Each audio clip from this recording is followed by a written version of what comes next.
Hey everybody, this is Greg with the Abstract Podcast, real-time sales coaching software, and we are here today with Keith Lubner from Sales Gravy. I kind of have the jitters. I'm really excited to meet with Keith and the Sales Gravy team because when I went to my first sales manager, I asked him, what's the best way to get into sales leadership? And he went through his library of books he had on his desk, and he handed me a copy of People Follow You. And he said, you learn this book and become this book, and you will become a sales leader that everybody wants to follow, and you will never have a problem hitting your goals. And that really resonated with me. And I bringing back to reading that book about once a year to kind of remind myself of some of those principles. So here we have Keith Lubner, Executive Vice President, Head of Training at Sales Gravy, the company that literally is writing the book on sales training. So really excited to have you, Keith. Please introduce yourself. Thanks, Greg. And it's been a while, but I always love hearing that story with the People Follow You. I think it's so true. It's very simplistic, and it's not complex, and it gets right to the heart of how we need to be leaders. So it's so good to hear that story about you. But yeah, no, I'm happy to be here. We've known each other for a number of years. I run the consulting and training side on Sales Gravy. I've been in the channel for over 30 years. I've had, as you know, I've had a couple, just for your viewers or your listeners, I've had a couple channel consulting companies. I've built 3 of them, and it's just been around. In fact, I just dated myself. I've been around the block a little bit too long, I think. But really enjoying myself. Joined forces with Jeb, 5-6 years ago, and we've been just taking off and going like gangbusters over the last several years. So good to be here. Cool. Well, the first time we did a podcast together, you had just wrapped up a training with, I think it was UPS, and you were telling me about this large conference room of people, and things have changed a little bit over the past year in terms of how you're presenting. So, I'd love to know just kind of the quick Cliff Notes version. What are the big changes you guys are seeing in the sales training industry? How are you guys adapting? Maybe we'll start there. Okay, so you did go back a couple of years there, I think. Couple, yeah. I remember that moment vividly. Actually, I remember that moment vividly because it one of the stories that I use in a lot of keynotes came from that day and that morning in the cab ride. So I remember it vividly and very fondly. So it's a good story. It's not a tragic story by any means. So what we're here, what we're seeing, the past year has just been just crazy. But here's the thing that people need to remember, okay? And it's this. There's always going to be these moments in history, and there always have been moments of history of chaos, upheaval, change, disruption. You can go as far back in history as you want. Let's just go back early part of the 20th century, flu pandemic, World War I, World War II, all these other conflicts, and we're not even touching on all these other pandemics that were occurring that we're not even aware of. 2008, 2009, the economic meltdown, and then you get into before that, 9/11. It just there's always something happening. There's always a disruption. And the thing that everybody has to remember is on the backside of every single disruption, there's always innovation and something good happening. Always. Love so that. If you look at each disruption, World War I, II, you name it. I almost said 3. That was weird. 1 and 2. There's always like great companies that are born, and then always great things that people do or skills that people learn. Now is one of those times for salespeople, undoubtedly. Now is one of those times because we recognized a year ago when there was a shift. I mean, right away, Jeb wrote this book called Virtual Selling, and it went straight to number 1. And there was a reason for it because of what I just said. On the backside, if you learn some new skills around how you can, and we use this term a lot, blend traditional ways of selling, phone, email, all of that, text, into virtual selling, getting on video, and what your setup needs to look like, and the technology you need to leverage within your setup. If you blend the two of them, that combination is going to get you to be more efficient, more effective, and more productive in the end. And the ultra high performers that we're talking to, that we train day in and day out, they're leveraging this. Their pipelines are bigger. They're closing more opportunities. They're happier individuals. And it's all because they took the moment to decide, I need to adapt. I need to change. This is not something that I want to cower and let the waves of history hit me and then pound me down. This is when I need to learn to surf those waves. And by learning to surf the waves and getting new skill sets, they're now on the forefront, and they're going to be the people that are knocking doors down for years and years to come. I love that. I love that.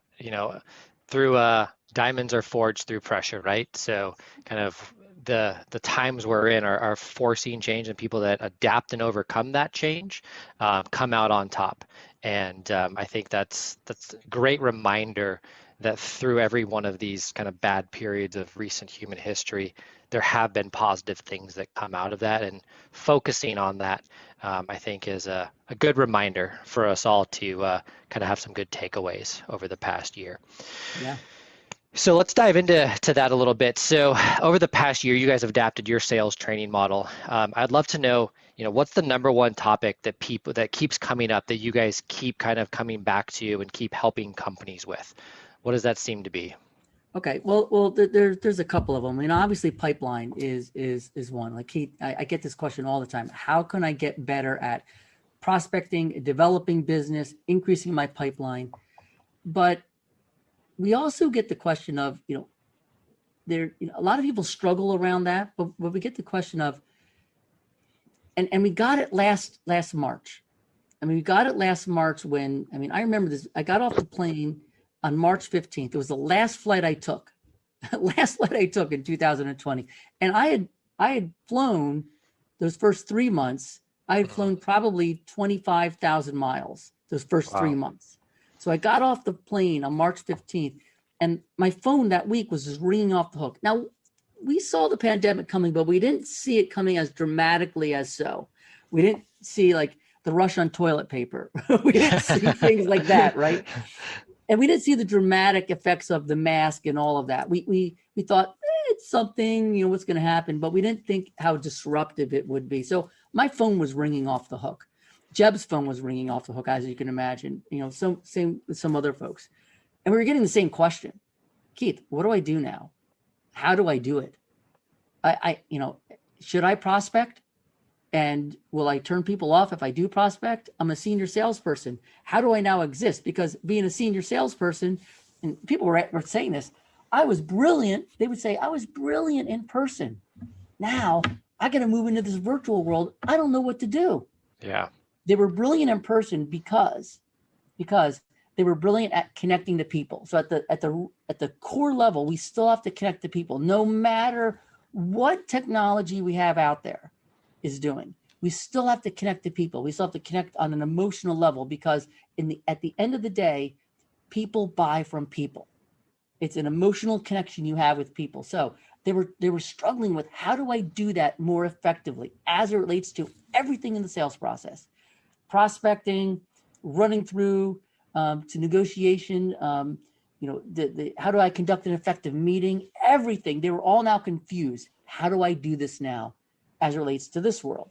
Uh-huh. So technology is great. Technology enables us effectively to do these things, but we have to think of technology as exactly what I just said, as an enabler to the human-to-human connection, and as an enabler to shrinking sales cycles down, and as an enabler to all that. We can't look at technology as a replacement for all of that. That's a so we good were getting point. that question left and right, Greg. Left and right, we were getting that question. Yeah. And so did you see like an influx of companies trying to figure out, like, how do we keep this human connection? How do I bring my outside reps into inside reps? But then was there any types of questions around, what technology, how do I use technology? I know a lot about what Sales Gravy talks about is it's human to human selling, but technology almost becomes like a mandatory thing, a mandatory component of the sales process. So are companies coming to you guys trying to figure out, like, how do we use technology? Where does that fit into the sales process? Are those things that you guys help companies with? Oh, 100%. Oh, yeah. Yeah. Because the reality is, in the world that we live in, the reality is we exist with both. Yeah. So we have to leverage both. So we were getting questions on how do I leverage technology effectively to now conduct the meeting virtually. Mm-hmm. And we mastered it, quite frankly. We've absolutely mastered it. You have seen my setup. Yep.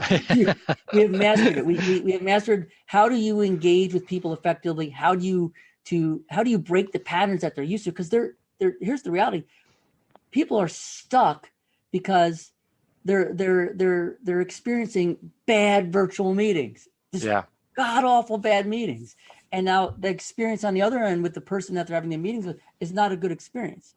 Now, that's a way that they're leveraging technology, not in a good way. So Mm-hmm. we'll teach them how do you leverage it in an effective way where you can still engage people as if you were in person, and use technology around, how can you leverage, email and sequencing and all of that effectively? How can you leverage, back from your days, PRM world, systems? How can you Yep. leverage that effectively to engage your sellers in real time, not losing the human to human? So we talk a lot about, especially now, the concept of blending, meaning you have all of these great technologies sitting out there. You have, virtually, you have the Zooms of the world. I just learned of another platform today. You have all these platforms, FaceTime, all of that. But you have email that you can leverage. You have text that you can leverage. You have voicemail you can leverage. You have video messaging that you can leverage. And when you combine everything into the sales process at different steps, that blending, now think of this, that blending of technology in all the sales steps allows you to have more meaningful dialogue with people and engagement with people. So that's a classic example of leveraging technology in our new world to still maintain a high level of collaboration and engagement with people. I like the blending. I think that's an important word there, right? Because and maybe it's just because, Keith, I've kind of grown up with technology in my sales career. I've been using technology, but I had some, at the risk of getting yelled at, I had some older sales reps come to me and ask me, how do I use Zoom? Like, how do I read person on a Zoom call, right? If their camera's not on, how do I read facial expressions? And we started getting into conversations around, well, now you actually have to listen, right? You're listening for tone, pitch, what words they're using. Is there excitement or doubt in their voice? And so, again, that blend of you have the technology, but now you actually maybe have to find a new skill. Like active listening actually has to mean active listening now. So you definitely have to blend the two. So I'm gonna steal that word there, blending, when I talk about how to use technology in the sales process. It's so true. I mean, think about engagement and you're blending this. I mean, this on our call here. I mean, if you don't actively tell somebody on a Zoom call, getting on video, that your eyes will move off the camera and onto the screen. If you don't say that, the first thing somebody thinks about, now think about engagement, is, oh my gosh, your eyes are off over here. You must be paying attention to something else, i.e. not paying attention to me. Absolutely. Those techniques, the older folks and still young folks too. I mean, don't get me wrong, but the senior level folks, this is what I was hearing a lot of, like, how do I do this, Keith? When I'm in person, I can see Greg's eyes right there. I know if he's looking at something over here, but when I'm in this meeting here, I have no idea what he's looking at. How do I keep his engagement going? Yeah. And it kind of goes back to intrinsic curiosity, asking questions. So there's an art to inside selling and leveraging technology, and you have to learn to blend the two together. Absolutely. Is there any correlation between like successful deployment of technology and then actually adopting the techniques that Sales Gravy kind of has pioneered and continues to teach? Like, is there a way to use technology to kind of reinforce and measure the success of a Sales Gravy training session that maybe you deploy out to an SDR team or a sales team? Well, we train a lot of SDRs, a lot of BDRs, a lot of those sort of teams, and also strategic selling teams. There's no doubt about that. And with the concepts that we talk about blocking your time, we have people do that. When you block your time, there's certain tasks within that let me give you an example of maybe there's prospecting. So you have a block of prospecting time. Well, when you condense your time into that block and you can prospect more, technology plays a really important factor there because you have to develop lists around where you're prospecting. You have to catalog what who you're talking to so that you have follow-ups. You need real-time access to, if you get into a conversation with somebody, let me have access to the information. So we talk about, a person's successful cadence needs to be not only the mindset, but it has to be systematic as well. Meaning the systems have to be there to enable you to make as many calls that you can and not get distracted. Now, that's where a lot of salespeople fall short. What happens is they go into a day and they say, I'm going to make 20 calls in a day. Well, we know how that works. You make one call, you get distracted. You make another call, there's an email, you make another call, you do this. And it's just mind-boggling. So when you teach them first, here's when you need to do the calls. Well, you have to support that with the technology stack behind that to enable them to make those calls. And Good point. It could be as easy as the phone, all the way through the CRM system, and anywhere in between. You have to support them that way. That's a good point. Not just, hey, go make 100 phone calls in a day. It's here's the technology, here's how to use the technology, here's how to track your success throughout the course of a day. So yeah, never really thought about that. That's such a good point, right? You have to be able to, I guess I've onboarded, a fair amount of sales reps, and I just kind of assume that they know how to use that technology to accomplish their goals. Yeah. Maybe I should rethink that in my onboarding of reps. Learn something from you every time we talk, Keith. Appreciate that. A couple minutes left here. I've got a couple really big takeaways, but I have to ask one question. People love you, Fanatical Military Prospecting, Inked. We all have our favorite sales gravy book. Which one's your favorite? Oh my gosh, that's a it's a loaded question. It is a loaded question because I teach every single one of them.